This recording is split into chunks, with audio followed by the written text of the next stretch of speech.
Most car engines today are pretty familiar, even the ones we'd call different, like Porsche's flat sixes or Fiat's two-cylinder, followed tried and true engineering maxims that have dominated the industry for the past 50 years. But not every car manufacturer plays by the rules when designing engines. Some of the strangest engines are just weird enough to raise an eyebrow, but a small number are completely off-the-wall, shirt-eating, stranger-hugging insane. Before starting the video, be sure to smash that like button and subscribe to never miss out on any of our videos. Available from 2018 in the 2019 QX50, this is one of the most advanced internal combustion engines ever created.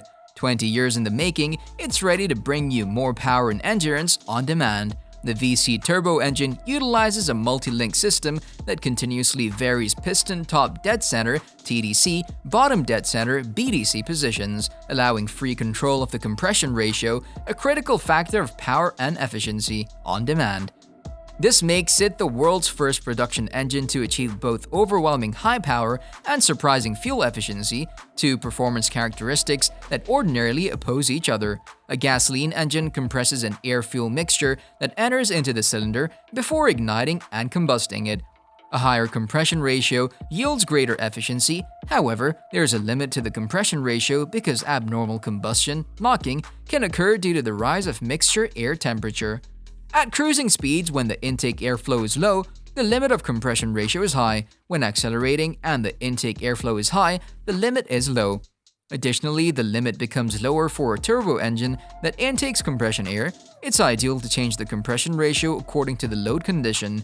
With a conventional engine, because the pistons and crankshaft are connected directly by the connecting rod, the compression ratio is fixed.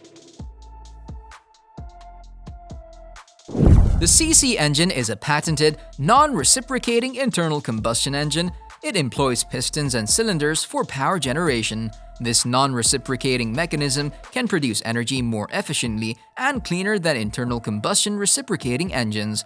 The design objective was to achieve the required pumping action of internal combustion engines and to eliminate the stops and starts of the pistons working in a reciprocating engine and eliminate the side forces of the connecting rod pushing the piston against the cylinder wall, creating resistance.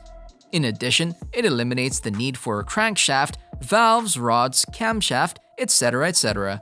In the CC engine, the pistons and the cylinders are in direct alignment. The direction or velocity of the piston cylinder does not change except with a change of engine speed. There is no side loading between piston to cylinder walls, hence reduced resistance and wear. A significant difference between the CC engine and other internal combustion engines is the stroke. With a conventional reciprocating internal combustion engine, the piston begins its compression stroke from 0 at the bottom of the stroke, then increases its speed until halfway up its stroke, then it begins to slow to another lull at the top dead center. The following power stroke is the same: acceleration from a stop position through half the power stroke, and then deceleration to a stop at the end of the power stroke. No matter how fast the engine is spinning, each piston must still move its mass from a stop condition to rapid acceleration, then deceleration and stop. The higher the RPM, the more exaggerated the condition, the faster it must accelerate and decelerate for each revolution of the engine.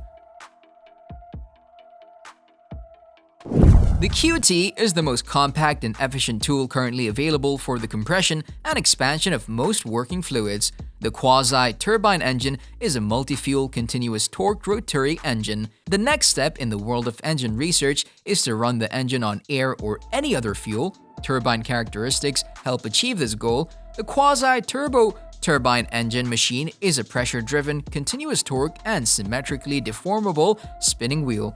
The quasi-turbine is a compact, low-weight, and high-torque machine with top efficiency, especially in power modulation applications. One of the most important things is waste energy recovery in the industrial field.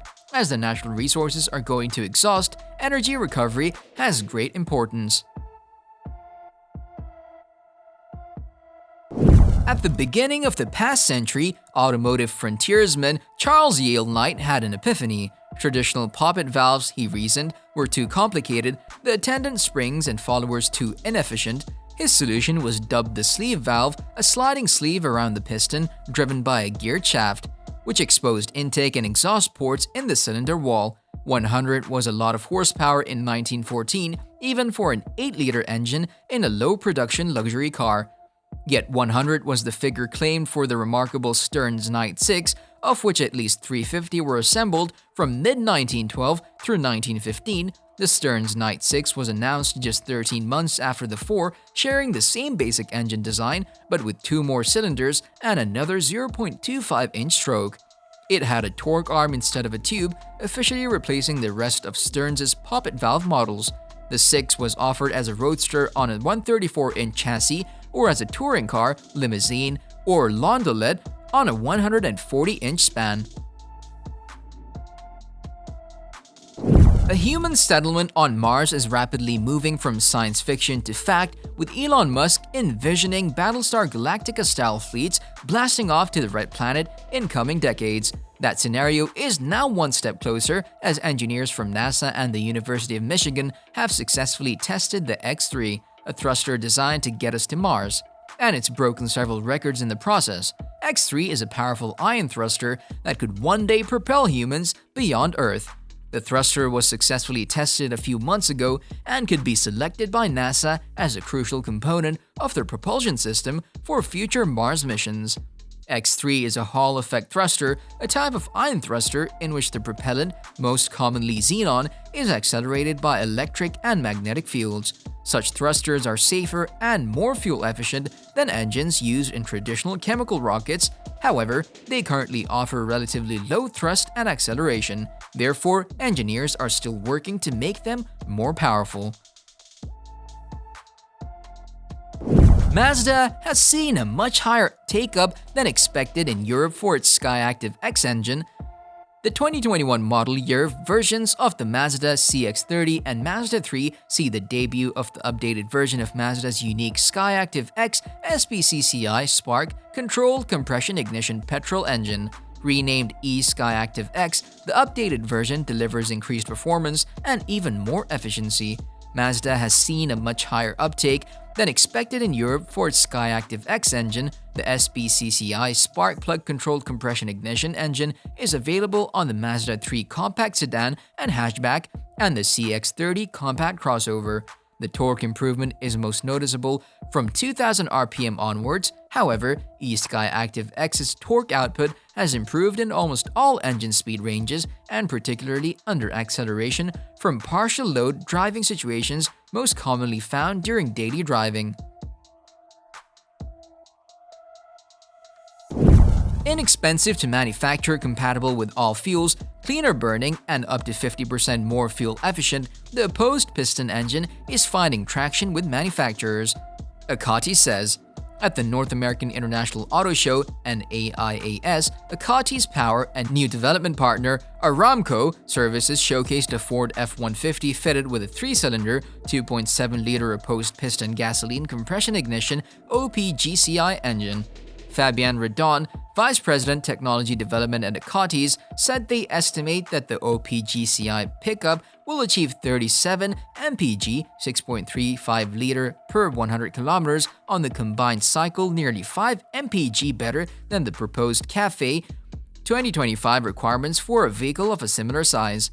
The OP engine produces 270 HP and 480 pound-foot, 651 Nm. This performance is achieved without vehicle modifications and is projected to cost $1,000 less per vehicle than widely accepted technology roadmaps currently being considered by OEMs, Achates said.